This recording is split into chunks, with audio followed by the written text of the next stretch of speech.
Hello friends, welcome to my channel. आज हम बात करने वाले हैं राजेश एक्सपोर्ट्स के बारे में। ये मेरा सेकंड वीडियो है ये शेयर के ऊपर, और इसलिए सेकंड बार बना रहा हूँ क्योंकि इसमें पहले मैंने इन्वेस्ट नहीं किया था। तभी मेरा प्रॉफिट बुकिंग का लास्ट वाला वीडियो था, तो वो वीडियो में जस्ट यहाँ पर आपको शो कर देता हूँ। तो यहाँ पर ये मैंने इसमें शॉर्ट टर्म में जो प्रॉफिट लिया था काफ़ी टाइम पहले, काफ़ी समय पहले, तो वो ये वीडियो है।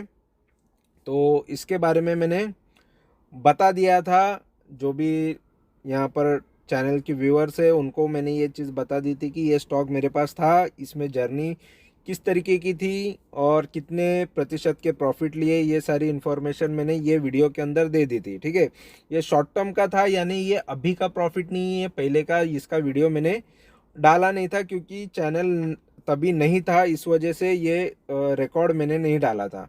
तो फिलहाल ये शेयर में फिर से मैंने दोबारा एंट्री कर ली है, और इस बार ये शॉर्ट टर्म प्रॉफिट नहीं लेना है मुझे, यहाँ पर अभी मुझे लॉन्ग जाना है। तो लॉन्ग टर्म के लिए ये मैं स्टॉक को ले रहा हूँ, और इसके पीछे वजह क्या है, इसके पीछे क्या रीज़न मुझे नज़र आ रहे हैं, ये चीज़ें मैं यहाँ पर बताऊँगा। ये वीडियो के अंदर भी थोड़ी बातें मैंने ये बारे में डिस्कस भी की थी, लेकिन अभी जो नए लोग होंगे उनको ये चीज़ मैं बता देता हूँ लॉन्ग टर्म के लिए क्यों जा रहा हूँ। और इसका सबसे पहले टेलीग्राम पे मैंने बता दिया था कि मैंने ये स्टॉक ले लिया है।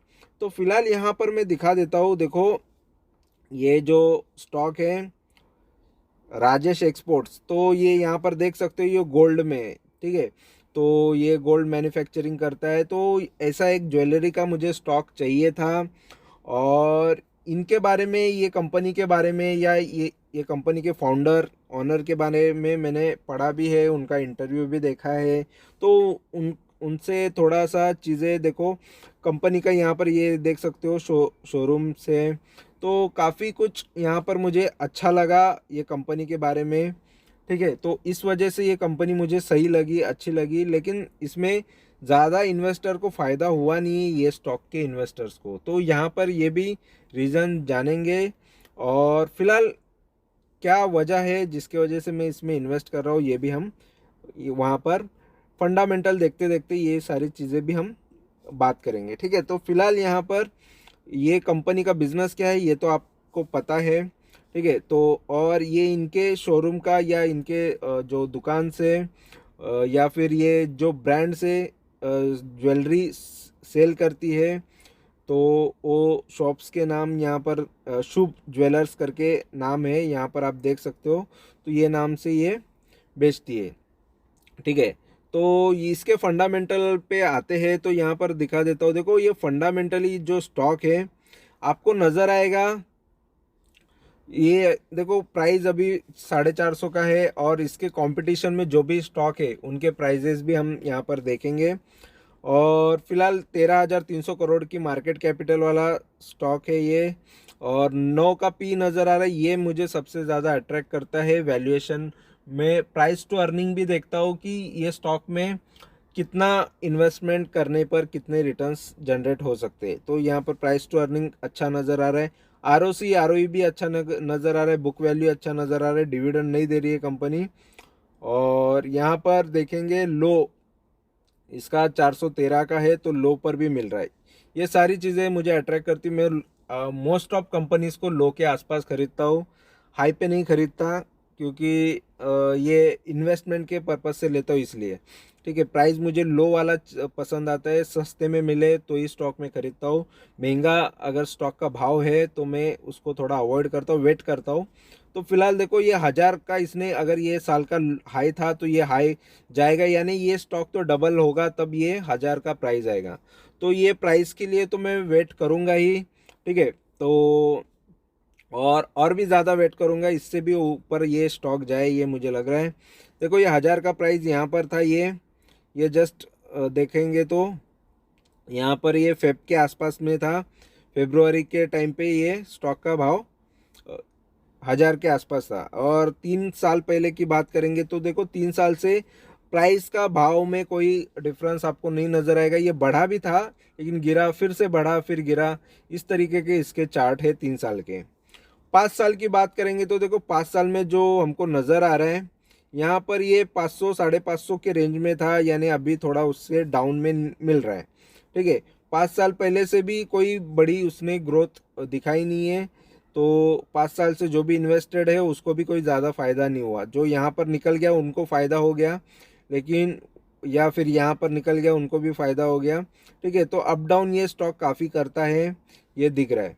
और 10 साल की बात करेंगे तो 10 साल में देखो ये स्टॉक 94 का था, तो 10 साल वालों का थोड़ा फ़ायदा हो गया है ये स्टॉक में इन्वेस्ट करने से।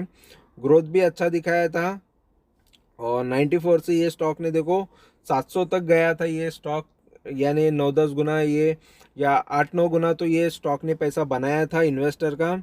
और उसके बाद ये देखो वही रेंज में काफ़ी समय चला, फिर अभी ये थोड़ी गिरावट दिखा रहा है। और मैक्स की बात करेंगे तो ये देखो ये स्टॉक जो है मैक्स में आपको नज़र आएगा, यहाँ पर ये 22 रुपये का स्टॉक, यहाँ पर ये बन गया था देखो, 800 900 हज़ार तक गया था। तो मैक्स में यानी 2005 की बात कर रहा हूँ, तो ये स्टॉक ने दिया है इन्वेस्टर को अच्छा खासा कमा के। ठीक है, और यहाँ पर सबसे अच्छी बात मुझे ये स्टॉक की ये लगती है कि ये ऑलमोस्ट डेट फ्री है। तो जो इसके ऑनर है वो खुद अपनी कंपनी को डेट फ्री ही रखना पसंद करते हैं, ज़्यादा लोन बर्डन नहीं ले रखते। और स्टॉक ट्रेडिंग का बुक वैल्यू भी अच्छा है, इसका एक्सपेक्टेड क्वार्टर भी अच्छे नज़र आ रहे हैं। टैक्स रेट सिम्स लो है, ये नेगेटिव पॉइंट है। और यहाँ पर हमको नज़र आ रहा है इसका रिटर्न ऑन इक्विटी, ये ख़राब चीज़ है। और यहाँ पर इसका profit last dividend pay out यहाँ पर कम है। ठीक है, तो या फिर डिविडेंड काफ़ी कम देती है, इस वजह से वहाँ पर शो भी नहीं कर रहे हैं। और अगर हम देखेंगे तो देखो ये इसके कंपैरिजन में सबसे टॉप पे कौन सी है, मतलब ये इसके कंपैरिजन में ये आ रही है डायमंड कटिंग और ज्वेलरी के अंदर ही इसका ये सेक्टर है, और ये टाइटन नंबर 1 पे। और टाइटन किसकी कंपनी है आपको ये पता होगी, टाइटन यानी ये टाटा की कंपनी है टाइटन, और ये टॉप पे है क्योंकि इसका मार्केट कैपिटल देख लो 2,77,000 करोड़ का। ठीक है, एक टाइम पे इसमें राकेश झुनझुनवाला जी ने इन्वेस्ट किया था, और उनको देखो टाटा के साथ कोई भी या बड़े जो बिजनेसमैन होते हैं उनके शेयर्स खरीदने का काफ़ी फ़ायदा होता है कि वो कंपनी को कहाँ से कहाँ लेके जा सकते हैं। तो ये टाइटन पे इसीलिए उन्होंने ज़्यादा से ज़्यादा शेयर्स खरीदे थे, सबसे ज़्यादा फ़ायदा इनको उनको टाइटन ने ही करा के दिया है। आज भी वो जब तक जिंदा थे तब तक टाइटन के शेयर, जब जब उनको लगा है कि नहीं अभी इसको खरीदना चाहिए तो उन्होंने खरीदा हुआ है, जब जब गिरावट में मिला है तब खरीदा है, बेचा भी है खरीदा भी है, यानी हाई पे थोड़ा हाई ज़्यादा जा रहा है तो वहाँ पर थोड़ा प्रॉफिट बुक किया है, लेकिन पूरा बुक नहीं करते, पार्शियल प्रॉफिट लेके काफ़ी कम प्रॉफिट लेके फिर उसके बाद उसको दोबारा गिरावट में फिर से खरीद के उन्होंने हमेशा उसमें ग्रोथ ही किया है। ठीक है, आज उसका भाव देखो 3,000 का, बीच में ही ये 1200 के आसपास मुझे दिख रहा था। ठीक है, मेरा मन किया था लेने का, लेकिन मैंने वो टाइम पे लिया नहीं क्योंकि मैं लॉन्ग टर्म की तरफ ज़्यादा जा नहीं रहा था। ठीक है, और ऐसे स्टॉक लॉन्ग टर्म के लिए ही लेना सही है। ठीक है, मैं ट्रेडिंग इसमें नहीं करना पसंद करता। तो टाइटन फिर से दोबारा मुझे और नीचे के भाव पे मिलेगा, टाइटन भी खरीदूंगा। ठीक है, कल्याण ज्वेलर्स भी अच्छा है, लेकिन कल्याण ज्वेलर्स भी अभी काफ़ी बढ़ा हुआ नज़र आ रहा है, स्टॉक का पी भी महंगा हुआ है। तो फिलहाल ये जो राजेश एक्सपोर्ट्स जो शेयर है ये फिलहाल मुझे अभी अच्छा नज़र आ रहा है। इसका जो कंपनी का प्राइस यहाँ पर नज़र आ रहा है ये भी अच्छा ही है। ठीक है, और पी भी ना अच्छा नज़र आ रहा है, इसका मार्केट कैपिटल कम है, तो कंपटीशन में देखो कल्याण ज्वेलर इससे आगे निकल गया है। ठीक है, तो राजेश एक्सपोर्ट थोड़ा पीछे है, तो ये आज नहीं तो कल ये भी ग्रो करके कल्याण ज्वेलर्स के भी आगे जाएगा, ये नंबर 2 पे भी आ सकता है। और टाइटन को बीट करना काफ़ी मुश्किल है, काफ़ी ऑलरेडी वो 2 लाख करोड़ के ऊपर है, 2.5 लाख करोड़ के भी ऊपर है। ठीक है, और उसके नीचे है वैभव ग्लोबल, सेंको। तो ऐसे कुछ स्टॉक है जिनमें इसका ही वैल्यूएशन मुझे सही लगा राजेश एक्सपोर्ट का। ठीक है, जो इसके और ये थंगामैल ज्वेलरी, ये कंपनी मेरे पास थी, इसको भी इसमें भी से भी प्रॉफिट लेके मैं निकला हूँ, और इसका भी वीडियो आपको मेरे चैनल पे मिल जाएगा। ठीक है, तो ये सारे स्टॉक में मेरा देखो कुछ स्टॉक में मेरा इसमें खुद का एक्सपीरियंस भी होता है, उनको स्टडी किया होता है, पीसी ज्वेलर का भी स्टोरी, और कुछ रिलेटेड लोग होते हैं जिन्होंने इनमें पीसी ज्वेलर में नुकसान काफ़ी किया है। तो कुछ कुछ ज्वेलरी स्टॉक होते हैं वो नुकसान भी कराते हैं, फ्रॉड चीज़ें होती है, तो सभी चीज़ें देखते हुए ये राजेश एक्सपोर्ट मुझे सही लगा है। और यहाँ पर देखेंगे तो क्वार्टरली रिजल्ट्स की बात करेंगे तो यहाँ पर आपको नज़र आएगा कि ये इसके जो सेल्स है देखो 46,000 करोड़ से काफ़ी ग्रो होते गया। ठीक है, काफ़ी ग्रो हुआ, बीच में रुका है। देखो ये गोल्ड का है, गोल्ड या डायमंड की सेलिंग करता है तो अप डाउन आपको नज़र आएगा। ठीक है, तो क्वार्टरली सेल्स इसके देख सकते हो, कभी बढ़ा है कभी कम हुआ है, कभी बढ़ा है कभी कम हुआ है। और ये सीजन वाइज है, सितंबर में सेल्स बढ़ रहे हैं, ठीक है, कभी घट रहे हैं, तो वो सीजनल भी होता है। और अगर हम देखेंगे नेट प्रॉफिट की तो नेट प्रॉफिट देखो 152 करोड़ से यहाँ पर कंपनी का प्रॉफिट बढ़ता हुआ तो नज़र आ रहा है, 300 करोड़ तक ये पहुँचा है। और हाईएस्ट प्रॉफिट यहाँ पर दिसंबर में किया था। तो प्रॉफिट, कंपनी प्रॉफिट कर रही है, ये अच्छी बात है कि प्रॉफिटेबल कंपनी में ही इन्वेस्ट करना चाहिए। और अगर हम देखेंगे प्रॉफिट एंड लॉस यानी इसके 2013 से रिजल्ट्स देखेंगे तो किस तरीके के, देख लो 2023 तक यानी 10 साल के, तो 31,000 करोड़ का कंपनी सेल कर रही थी 2013 में, अभी कर रही है देखो 3,39,000, यानी काफ़ी बढ़िया सेल्स में ग्रोथ नज़र आया, 10 गुना तो हो गया है।